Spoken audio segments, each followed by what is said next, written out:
जय श्री कृष्ण। श्रीमद् भगवद गीता अध्याय 17। अर्जुन बोले, हे कृष्ण, जो मनुष्य शास्त्र विधि को त्याग कर श्रद्धा से युक्त हुए देवादि का पूजन करते हैं, उनकी स्थिति फिर कौन सी है? सात्विक की है अथवा राजसी किंवा तामसी?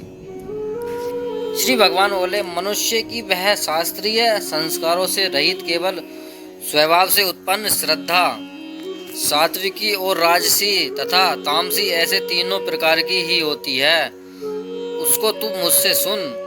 हे भारत, सभी मनुष्य की श्रद्धा उनके अंतःकरण के अनुरूप होती है। यह पुरुष श्रद्धा में है, इसलिए जो पुरुष जैसी श्रद्धा वाला है वह स्वयं भी वही है।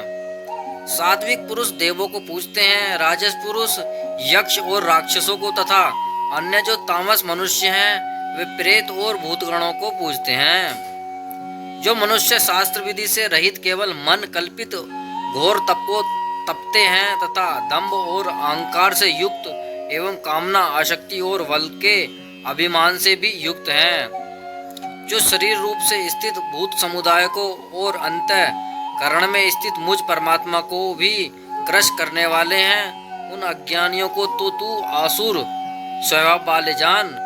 भोजन भी सबके अपनी अपनी प्रकृति के अनुसार तीन प्रकार का प्रिय होता है, और वैसे यज्ञ तप दान भी तीन तीन प्रकार के होते हैं। उनके इस पृथक पृथक भेद को तू मुझसे सुन। आयु, बुद्धि, बल, आरोग्य, सुख और प्रीति को बढ़ाने वाले, रस युक्त, चिकने और स्थित रहने वाले तथा स्वभाव से ही मन को प्रिय ऐसे आहार अर्थात भोजन करने के पदार्थ सात्विक पुरुष को प्रिय होते हैं।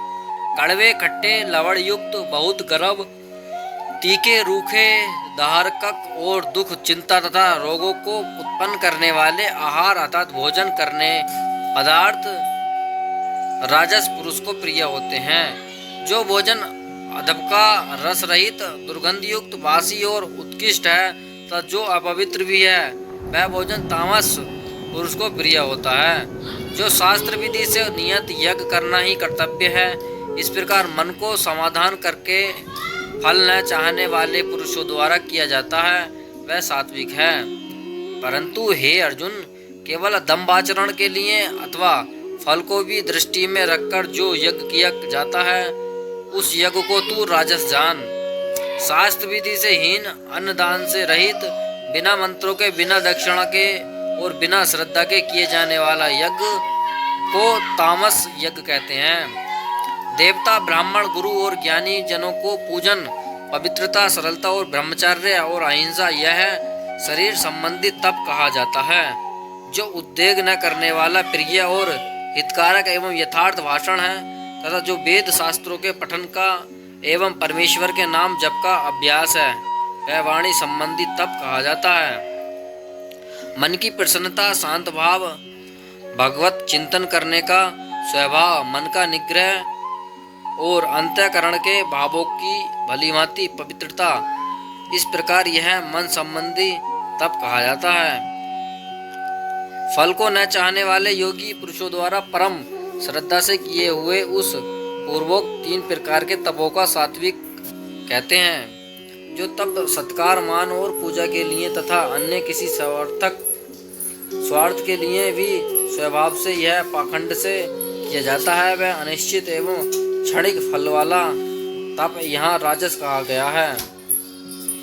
जो तप मूढ़ता पूर्वक हठ से मन, वाणी और शरीर की पीड़ा के सहित अथवा दूसरों का अनिष्ट करने के लिए किया जाता है, वह तप तामस कहा गया है। दान देना ही कर्तव्य है, ऐसे भाव से जो दान देश तथा काल और पात्र के प्राप्त होने पर उपकार न करने वालों के प्रति दिया जाता है, वह दान सात्विक कहा गया है। किंतु जो दान कलेश पूर्वक तथा प्रत्यय कार्य के प्रयोजन से अथवा फल को दृष्टि में रखकर किया गया जाता है, वह दान राजस कहा गया है।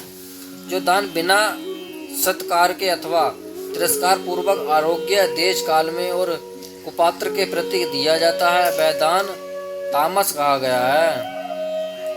ओम तत्सत ऐसे यह तीन प्रकार का सच्चिदानंदन ब्रह्म का नाम कहा जाता है।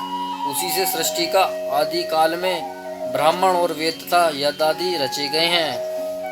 इसलिए वेद मंत्रों का उच्चारण करने वाले श्रेष्ठ पुरुषों की शास्त्र विधि से नियत यज्ञ दान और तपरूप क्रियाएं सदा उस ओम इस परमात्मा के नाम को उच्चारण करके ही आरंभ होती हैं। तत् अर्थात तत् नाम से कहे जाने वाले परमात्मा का ही यह सब है। इस भाव से फल को न चाहकर नाना प्रकार की यज्ञ तपस्या क्रिया तथा दान रूप क्रियाएं कल्याण की इच्छा वाले पुरुषों द्वारा की जाती है। सत इस प्रकार यह परमात्मा का नाम सत्य भाव में और श्रेष्ठ भाव में प्रयोग किया जाता है तथा हे पार्थ उत्तम कर्म में भी सत शब्द का प्रयोग किया जाता है तथा यज्ञ तप और दान में जो स्थिति है वह भी सत इस प्रकार कही जाती है और उस परमात्मा के लिए किया हुआ कर्म निश्चय पूर्वक सत ऐसे कहा जाता है। हे अर्जुन, बिना श्रद्धा के किया हुआ हवन, दिया हुआ दान, तपा हुआ तप और जो कुछ भी किया हुआ शुभ कर्म है वह समस्त असत इस प्रकार कहा जाता है। इसलिए वह न तो इस लोक के लाभदायक है और न मरने के बाद ही। श्रीमद् भगवद गीता 17वां अध्याय समाप्त होता है।